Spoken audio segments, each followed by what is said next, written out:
নমস্কার বন্ধুরা, আজ আমি বানাবো ফিশ কাটলেট। ঘরে তৈরি করা মশলা দিয়েই বানাবো এই কাটলেট। তো চলুন বন্ধুরা রেসিপিটা দেখে নিই। আমি এখানে নিয়ে নিয়েছি মাছের পেটি, 4-5টা মাছের পেটি নিয়ে নিয়েছি। এতে আমি দিয়ে দিয়েছি নুন আর দিয়ে দিচ্ছি হলুদ। নুন হলুদ দিয়ে আমি পেটিগুলো ভালো করে মাখিয়ে নিচ্ছি।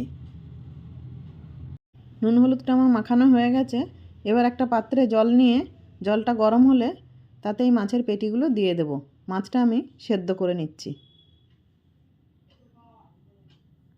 মাছটা সেদ্ধ হয়ে গেছে, এবার আমি মাছটা তুলে নেব। এবার ঠান্ডা হলে মাছের কাঁটাগুলো আমি বেছে নেব। মাছটা বাছা হয়ে গেছে, এবার মাছটা আমি সাইডে রেখে দেব। এবার মশলাটা রেডি করব। এখানে আমি নিয়ে নিয়েছি গোটা জিরে, ধনে, শুকনো লঙ্কা আর গোটা গরম মশলা। এই সব মশলাগুলো এবার আমি শুকনো কড়াতে ভেজে নেব। হালকা ভাজা হয়ে গেলে মশলাগুলো ঠান্ডা করে মিক্সচারে আমি পিষে নেব। দেখুন মশলাটা রেডি হয়ে গেছে। এবার একটা কড়াতে সামান্য তেল দিয়ে তেলটা গরম করে নেব। এবার তেলের মধ্যে দিয়ে দেব রসুন কুচি আর আদা কুচি। হালকা নেড়ে এতে দিয়ে দেব পেঁয়াজ কুচি আর দিয়ে দেব 2টো কাঁচা লঙ্কা কুচি। এবার এগুলো হালকা ভেজে নেব। এবার দিয়ে দেব সামান্য নুন আর অল্প হলুদ। হালকা নাড়ার পরে দিয়ে দেব আলু সেদ্ধ। আলুটা আমি সেদ্ধ করে এরকম হালকা মেখে রেখেছিলাম। এটাও হালকা নাড়ব।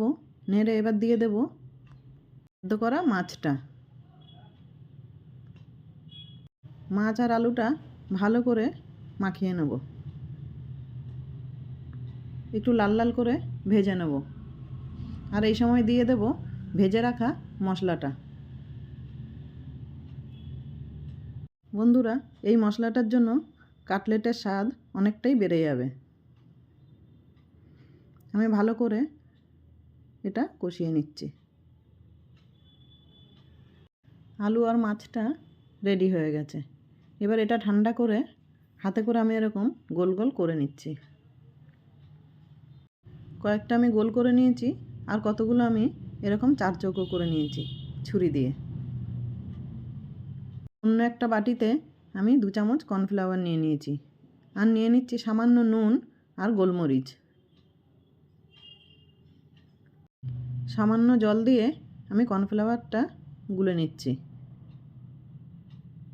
এবার এই কাটলেটগুলো গুলে রাখা কর্নফ্লাওয়ারে ডুবিয়ে নিচ্ছি আর 2 পিঠেই ব্রেড ক্রাম্বস লাগিয়ে নিচ্ছি। দেখুন লাগানো হয়ে গেছে। এবার একটা ফ্রাইং প্যানে তেল নিয়ে তেলটা গরম করে আমি এক এক করে কাটলেটগুলো দিয়ে দিচ্ছি। কাটলেটগুলো দিয়ে দিয়েছি। এবার আমি উল্টে নেব।